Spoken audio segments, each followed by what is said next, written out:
Her er en introduktion til kalenderinvitationerne i Outlook.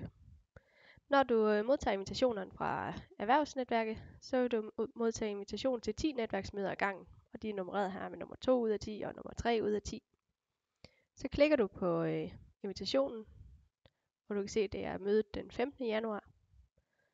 Så kan du enten vælge at acceptere mødet, hvor det så vil fremgå af din kalender, eller du kan lave en, der er foreløbig, hvor mødet vil blive markeret i din kalender, men tilmeldingen er ikke endelig.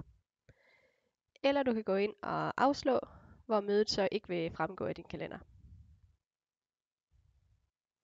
Når du går ind og sender dit svar, så skal du huske at vælge send svaret nu, for at svaret det kommer frem til modtageren.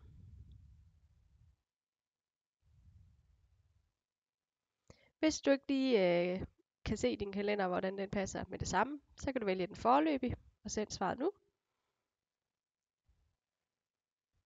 Så kan du efterfølgende gå ind og enten acceptere eller afvise invitationen, for du skal huske, at den foreløbige er ikke endelig.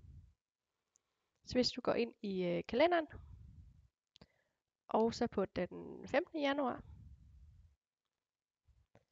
så kan du se herinde, at mødet det fremgår af kalenderen. Men den stiplede linje herude viser, at det er en foreløbig, så den er altså ikke accepteret endnu.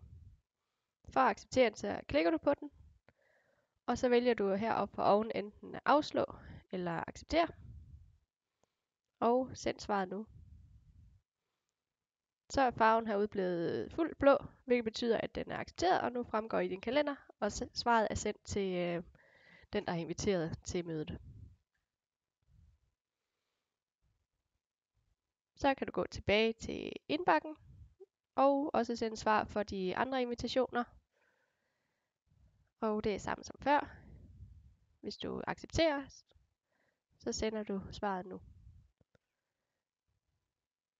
Og så fremgår den også af din kalender.